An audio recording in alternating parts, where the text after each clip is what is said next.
Welcome to this episode of the Speak PR podcast. Today, I'm really delighted that I've got Catherine Griffin, who's joining us all the way from Philadelphia. And she's a co-founder and CEO of the ImpactableX company, which is doing some really exciting things around measuring the economic impact of sustainable activities. Catherine, welcome to the Speak PR podcast. Thanks, Jim. It's great to be here. Can you just give us a bit of history about ImpactableX? What are you doing and helping companies to identify the impact that they're making? I was the managing director at an accelerator for early stage social entrepreneurs called GoodCompany Ventures.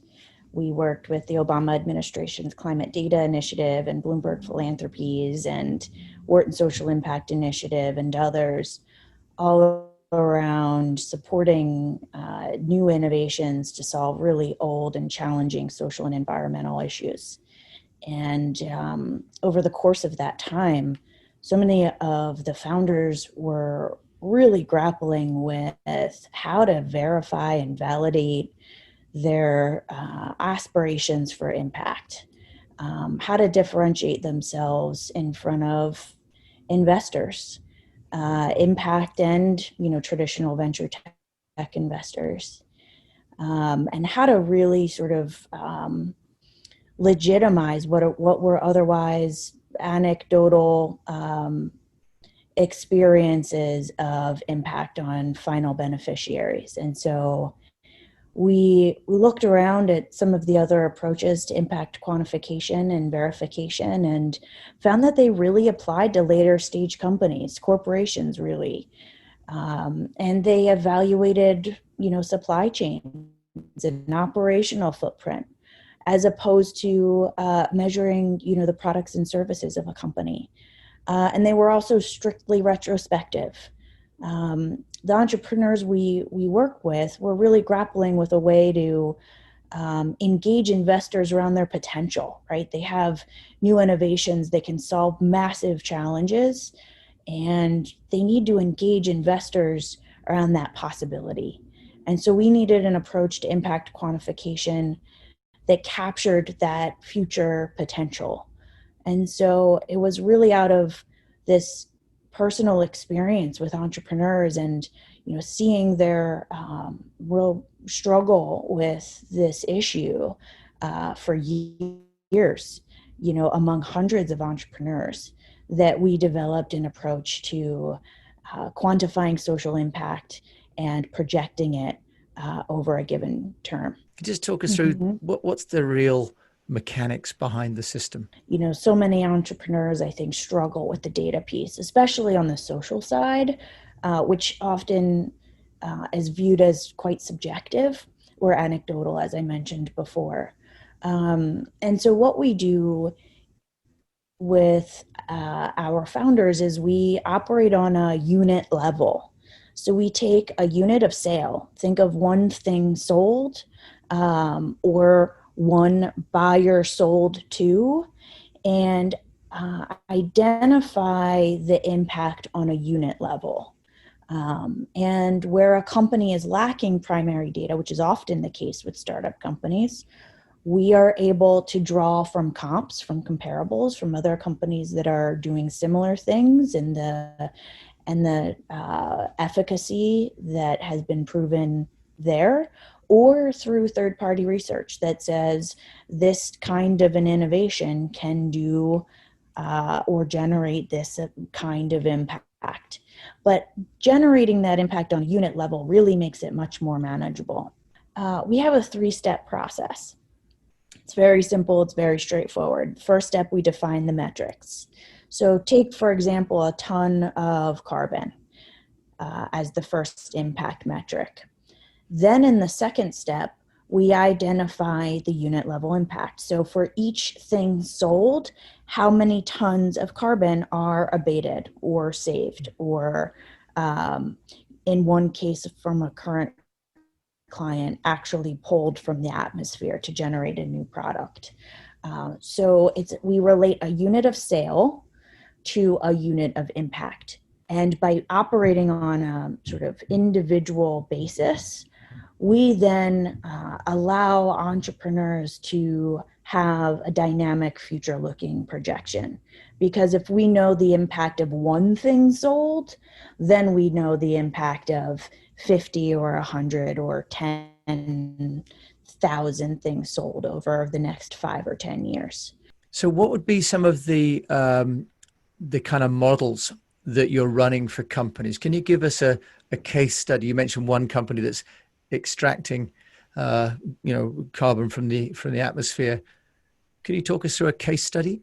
Absolutely. So we had a company that participated in a project with Bloomberg Philanthropies in the city of Philadelphia and Wharton Social Impact Initiative. And it was addressing recidivism.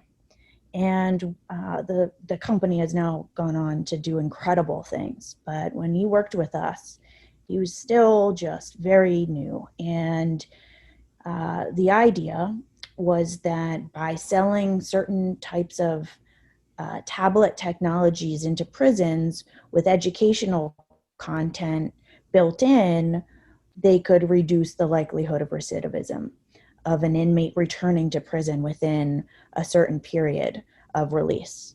And when we worked with him, it was sort of this theory.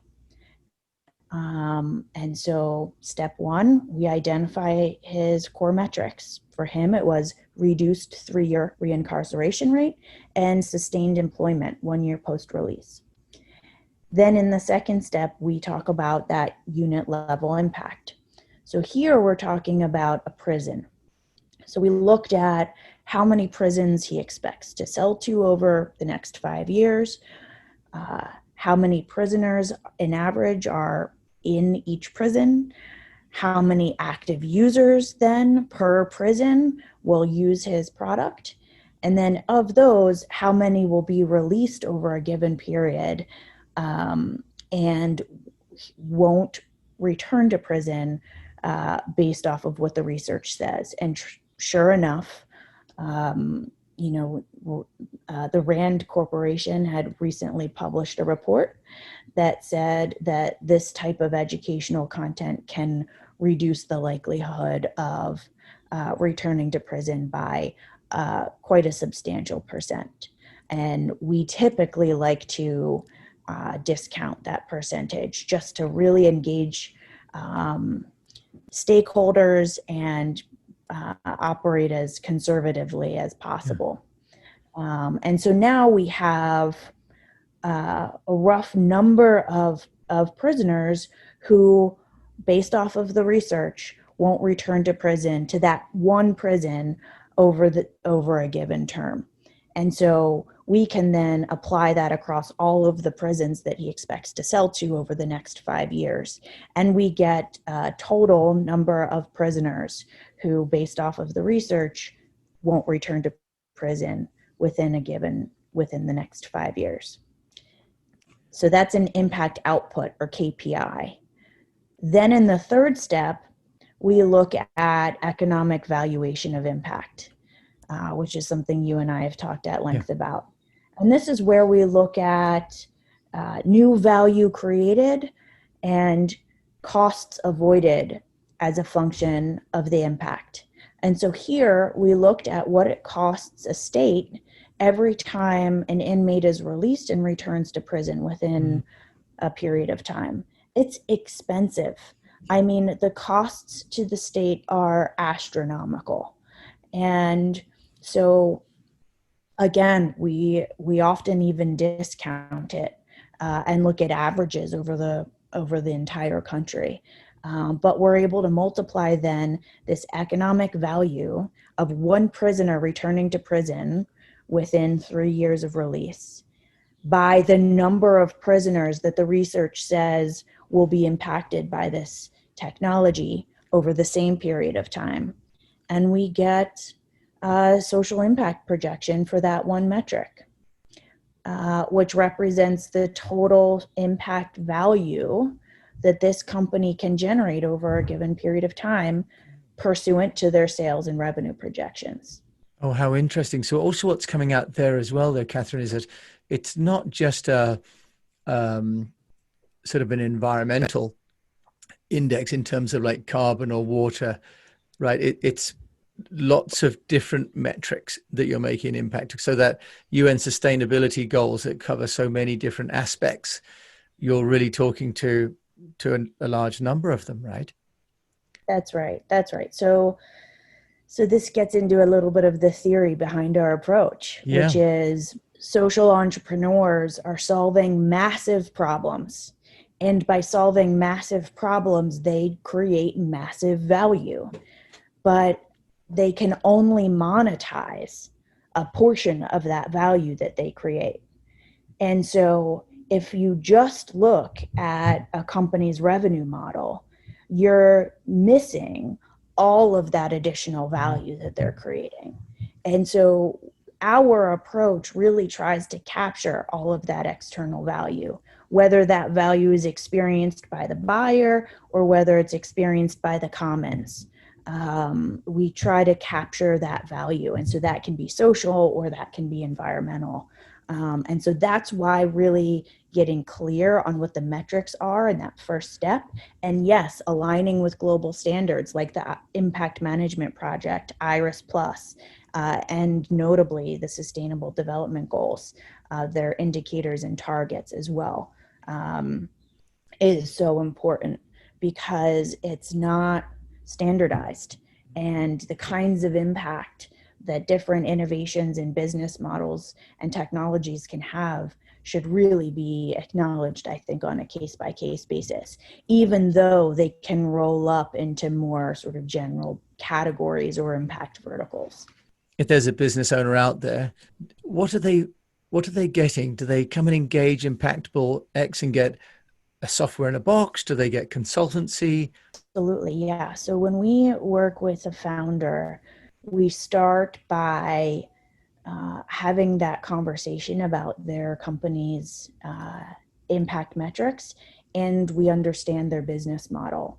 And then they get access to software that walks them through the data collection process. So all of the different inputs that they need in order to generate these analytics.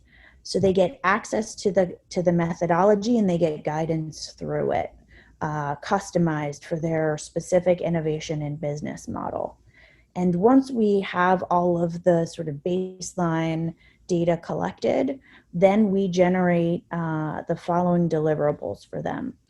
First, they get a company report, which shows all of the high-level data points that we uncover. So their impact metrics, their impact outputs, impact valuations, and impact multiples. We didn't talk about this earlier, but we generate revenue to impact multiples and capital to impact multiples, which I think is particularly fascinating and interesting for investors. So we generate a company report that has all of that clearly laid out. That's also supported by a data validation page, which essentially shows all of our work, our assumptions, if we make any calculations, citations, etc. Then we generate a certification mark. So a founder can say on their website or pitch deck or marketing materials that this data has been verified, it's third-party certified. And they get a core logic model, which is essentially a stable formula with variable input. So they can play around with their revenue and sales projections, or they can play around with their impact percentages, or capital requirements, or the various sort of data points that feed into their analytics within a stable formula. So that allows them to be, startup founders, to play around with their assumptions and expectations of how their business will grow over time. And then from there, we check in with founders every 3 months, just to make sure that their data is tight. If they've pivoted, we update their analytics. We support them with office hours with investors and with marketing advisors and experts who can help them integrate some of these data points into their marketing and branding. our mission is really to help founders deliver their impact at scale. We want to see social impact scaled far and wide. And so we really want to provide all of the value, practical and theoretical, that can help them do that. And we think that impact data is the right place to start. What has been the response from the VC or the finance community to the ImpactableX offering and formula? So increasingly, impact investors are beginning to really require impact data. I think investors for quite some time have been trying to figure out what kinds of impact reporting to expect from the founders they invest in. And they're very wary about placing undue burden, et cetera. And so they love that this is so streamlined. This is intended to take a couple of weeks to a month, right? This is not intended to be a life cycle assessment. It's not intended to take years and require piles of primary data. So they absolutely love that. It also streamlines ongoing impact reporting. So once we certify the relationship between revenue and impact, then impact reporting becomes a function of financial reporting, which they're doing already. And so it really streamlines the whole process. And they love that there's third-party validation as well.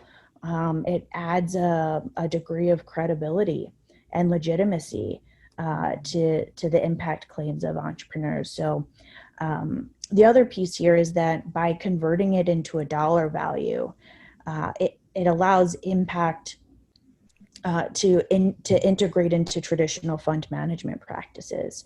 So investors can actually understand impact performance against financial performance, and they can see what kind of ownership stake they and their LPs have in the impact generation of their portfolio companies. So it just generates tremendous new insights for investors, while also offering a really user-friendly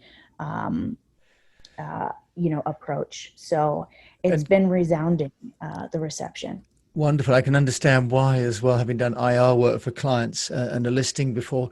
Can you tell us a little bit about who can afford this? What does it cost to ring Catherine and have you help figure out their impact? We don't want the cost to be a barrier to entry for founders to build social impact projections. And so we've priced base certification at $995 US. Oh, wow. Okay. And that provides access to the methodology, guidance through it, and the deliverables that I mentioned earlier. There's additional services that we can offer to support founders with research, with data collection, et cetera. But that base certification is really priced accessibly for founders. Catherine, sounds amazing. ImpactableX, where can people find out more about you?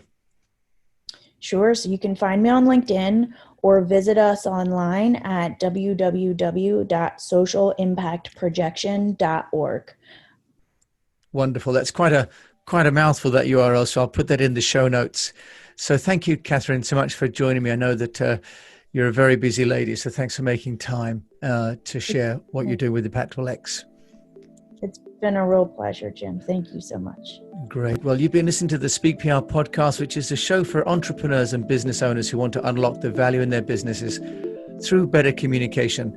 And it sounds as though measuring your social economic impact is really one of the best ways to do that. So with that, I'd like to just thank Catherine Griffin again. That's socialimpactprojection.org.